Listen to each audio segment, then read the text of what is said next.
Hey everyone, I'm super happy to be here today on the Monday Morning Breakthroughs show. I have Drew Gerber with me to talk about publicity. This is a topic I know you are all interested in. Drew Gerber is author and CEO of Wasabi Publicity.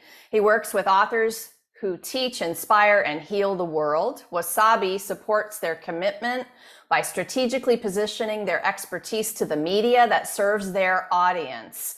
A member of Forbes Agency Council, Drew lives in Budapest with his husband and rescue dog, Koki. Drew, welcome. You have 20 minutes to give us a breakthrough. You ready? Wow, the pressure's on. Dun, dun, dun. All right, good. Well, thank you. It's great being with you all. Let's see, where would I like to start? I think that I would like to start is, how many of you, first of all, can you just give me a thumbs up if you've done PR before? Okay, thumbs down if you haven't. Okay, good. All right, good. So here's what I want to do. So I want to tailor this to actually give you a breakthrough in PR. If you've done it before and you haven't done it in a while, PR has actually changed dramatically, particularly in the last 5 years. So here's the thing that most people miss when it comes to PR is they miss getting their foundation in place even before they start their PR campaign. And that's really what we're talking about. Are you ready for PR? So the first thing I want you to ask yourself is, do you have a home for your business or your book? A home. Where does that live on the internet? So why that's important is because when you're doing PR and you're being interviewed by podcasts or newspaper or television, you want to send people to your home. And it's really important there, once they come to your home, what is it that you want them to do? In other words, what is the call to action? I like it to the analogy like you're inviting people that you don't know to a party.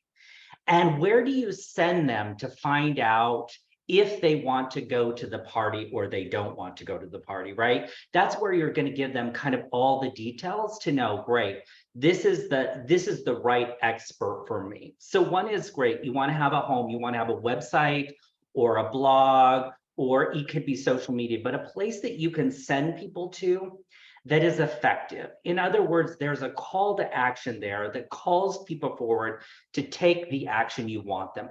Most of the time it's joining your mail list. It can be buying a book, it can be subscribing to a newsletter, whatever it is, but it's what action do you want them to take? The other thing that's super important now and changed dramatically over the last 5 to 10 years, and that's social media. So it's so important if you're going to spend the time and energy to do a PR campaign that you have a pretty strong social media presence before you start your PR campaign. Because in today's environment, that is what the media is actually using to determine whether you're the right guest for their audience. Are you going to be providing them value? And so what's great about social media is they can go to any one of your accounts and see, great, people actually care about what you have to say by the number of followers, but also the level of engagement. It also gives them a really good feel for who you are and the kind of content that you are going to provide to their audience. So it used to be 5-10 years ago, we could actually do a PR campaign for one of our clients, and it didn't matter whether they had a social media platform or not. In today's market, what we found is it's virtually impossible to get PR if you want the top tier media without a strong social media presence. So if someone comes to us, the first place we begin with them is their website, the call to action. The next is the social media and getting that following up for you. Now, it doesn't mean that you have to have a huge following across all platforms. You just need to have following at least one platform. Now, what platform you select completely depends on the kind of audience that you're going after. We as a company work with people committed to doing good in the world and making a difference. And a lot of them are looking to educate. So our preferred platform is Facebook. Why we like Facebook, it's because it's the only place, the only platform where people are still having conversations rather than emojis. It is an older demographic, 40, 45 plus, but most of our clients do that. Now, if you want to go after a younger set, you're going to go more for your Instagram, your TikTok, those kind of platforms. And then, of course, if you're B2B, the best platform, of course, is LinkedIn, and that is super valuable. So I think it's really good for you to determine where are you going to put your energy to build what platform. We were just talking about, what was it, zero email or email zero, great. So that was really about how do you focus and where do you focus in terms of email. I think it's super important to focus. Where are you going to focus your energy when it comes to social media? Because social media can literally take over your life. I mean, you can spend hours and hours and hours on social media to do that. So those are the things that are important. Is great place to send people, social media. And then most important is clarity. And the clarity is, what is the value that you're going to be bringing to the media's audience? And that's super important. And most people, they miss this part because they think that it's the media's job to promote them, whether they're brought their book, their product, their service. But it really is about what value are you going to be bringing to the media's audience. So spending time to get very clear about that, and then having a way to powerfully communicate to the media. I think it's really important that you have an online press kit these days. It makes it super easy to just basically, you can tell when you're communicating with the media very briefly about you, and then send them to a place, another home, but a place that they can actually find out more about you and dig as deep as they want to find out more about you and the value you're going to be providing to their audience. So those are the things that are critical today before you launch a PR campaign. So what I'd like to do is I would like to know, just so I know where you guys are at, what questions you currently have about PR that I may be able, no, I'm not may, that I will provide a breakthrough for.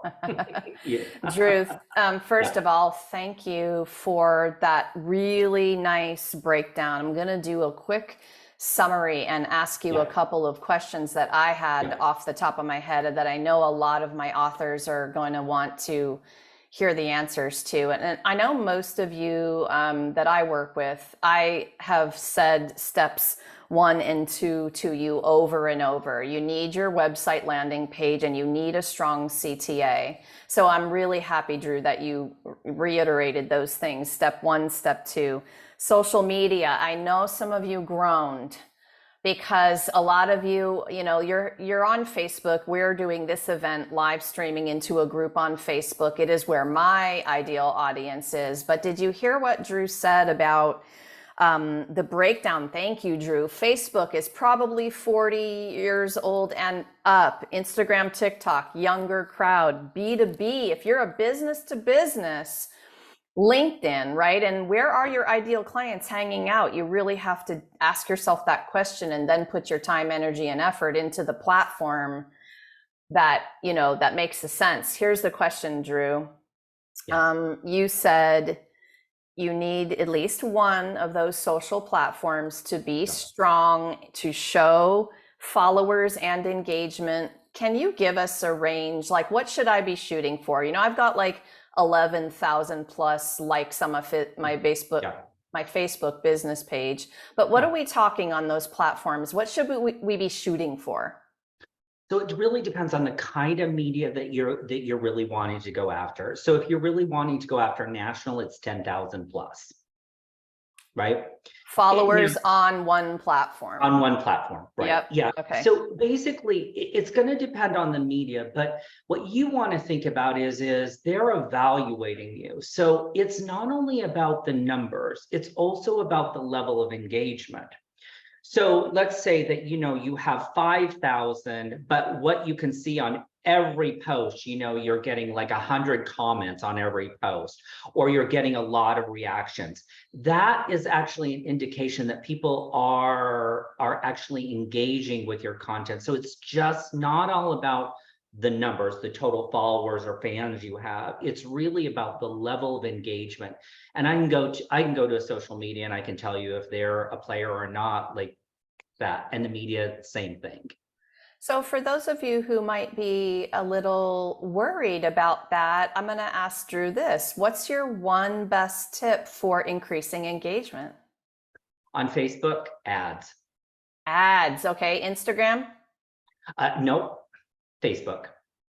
I know. You want to know how to do it? So for me, so on Instagram, it's all organic, right? Connecting with people, influencers, connecting with people on Instagram. And then on LinkedIn, it's actually about connecting with people, and you need to do it. Well, there's two strategies. One is that you just are connecting with people on LinkedIn, and that's the best way to build your network on LinkedIn. Another thing is you can actually write a blog post, send ads to a blog, LinkedIn ads to a blog post, and that will drive up your followers on LinkedIn. Facebook is the easiest platform to build a targeted community, and it's really why that when we're working with clients, we work on what we call a crowdsourcing campaign to build them. What we like to build them is anywhere from like 500 to 1,500 fans per month. That's a healthy growth for us that we kind of focus on with clients, but you can do that with ads.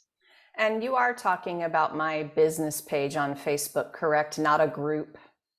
Not a group. It cannot be a group or a profile. It's got to be a business page. It's got to be as they call it, a page. And using myself as an example, you guys, I've maxed out my friends on my personal timeline, 5,000 friends on Facebook, but Drew is saying that doesn't count as much as the likes you have on the business page.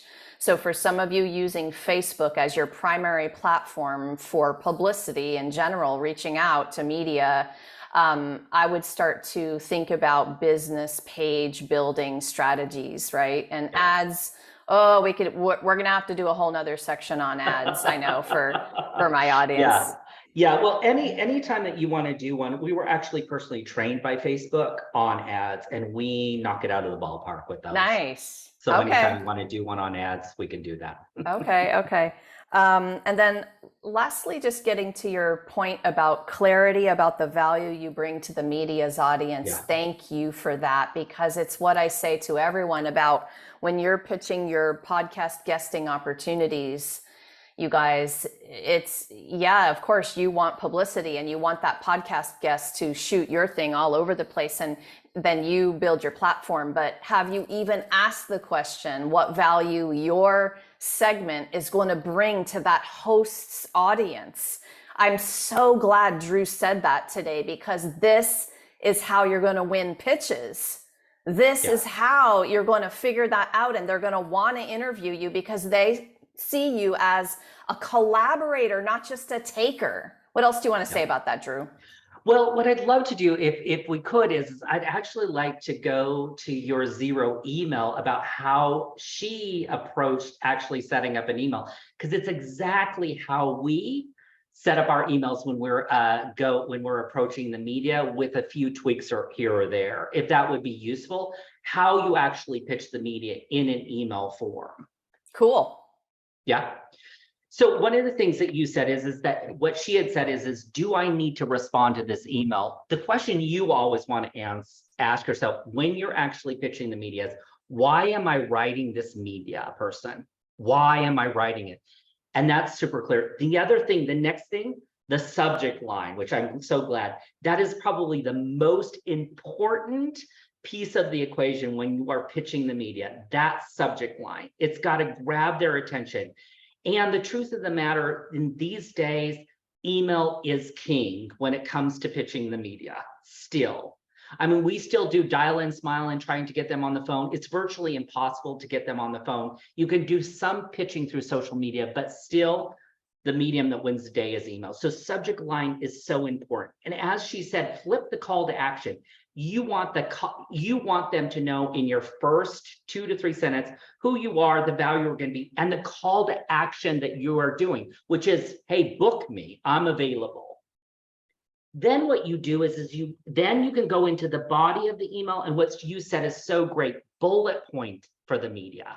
Make it super easy for them to read it. They are not going to read a dissertation. It's literally needs to be so brief. And that's why it's important to have an online press kit, because then what you do, this is what this is the value I'm going to provide, basically. But here are my bullet points. This is the value I'm going to provide. Here's a link to the online press kit, right? And then they can dig in and find out all the information they want. And then what she said is, I'll go back to that. But then after that's done, then basically the most important thing there is, and most people, how do they contact you, and how do they contact you rapidly? This is particularly important if you want to go after television and you have any topic that is breaking news. Like if you have something that's happening and, let's say stop the violence and abuse, and there's something breaking in the media, you want to pitch your local television that way. Super important. You give them all the ways to actually communicate with you. Cell phone, Facebook, message, all of them. So it makes it easy for you.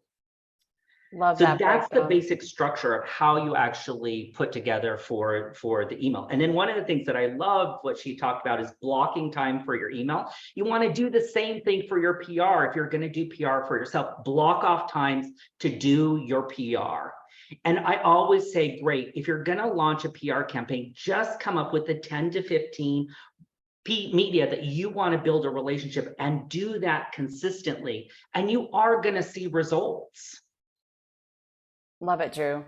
Yeah. I love all of those tips. So we got one more question I wanted to just touch on before I'm going to ask you to talk about that amazing freebie that you have for everyone today. But you mentioned the press kit a couple of times. We've worked on some media kits for our book projects, etc. But one of our authors wants to know what exactly goes in the press kit. So in our press kits, what we do is we have a welcome. We use our technology, which gives the media everything that they need, and it also allows our client to log in the background. But basically, what you're going to see, and the book that I'm going to give you will walk you through exactly. You want a welcome page. That's kind of like your landing page for the media. That's where you give them the goods up front, the value you're going to bring. Then what you want is a bio page, and a bio page is basically all the different bios. You want a broadcast bio, a print bio, and everything in the kitchen sink bio. That goes in your bio section that's about you. The other one, which I really love, is giving them news and story ideas, how to work you into a story that you're working on. What it does is it gives them ideas about how to actually weave you into them. Then I always love to put, like, what other media have you been on, particularly if you want to go after anything that's broadcast so that they can see you in action. Like, if you're great, you're lively, the cadence, all of those kind of things. And then how best to contact you. And once again, make it as easy as possible for the media to get a hold of you any way possible. Perfect. Okay, so last few words here. Tell us a little bit about this freebie. And for everyone watching this replay form, just scroll on down. I got you hooked up. So I am going to put up, do you have the link for that? Yes, we do. Okay, good. So what this is this is the 21-day PR action guide. So what it is it will walk you through step by step exactly what you need to do to launch a PR campaign. A lot of time and energy went into there. There's no fat in this. It's just clearly step by step. If you follow these over the 21 days, you will have a successful PR campaign. What goes in your online press kit, how you pitch the media, the exact structure to use in the email, how you do follow-up. It's literally everything you need from A to Z to launch a PR campaign. It's exactly what we do for our clients. Thank you for that amazing, generous gift. Drew Gerber from Wasabi Publicity. Thank you so much for being here today and sharing your magic with us. My pleasure. It's been great. All right, you guys. So remember, Brave Healer Productions is also here to help you share your brave words with the world in a bigger way and break through to that next level of life and business. So check those show notes down below and tune in for information to get the freebie that Drew is talking about today. Maybe something that he said today just sparked your interest, your curiosity. Go click on the website, explore, find out all the services that Drew offers to help you get your words out into the world in the bigger way. And then tune in for our next Monday morning breakthroughs. Got information down below about that. Until then, remember, your words change the world when you're brave enough to share them. So it is time to be brave. See you next time, you guys.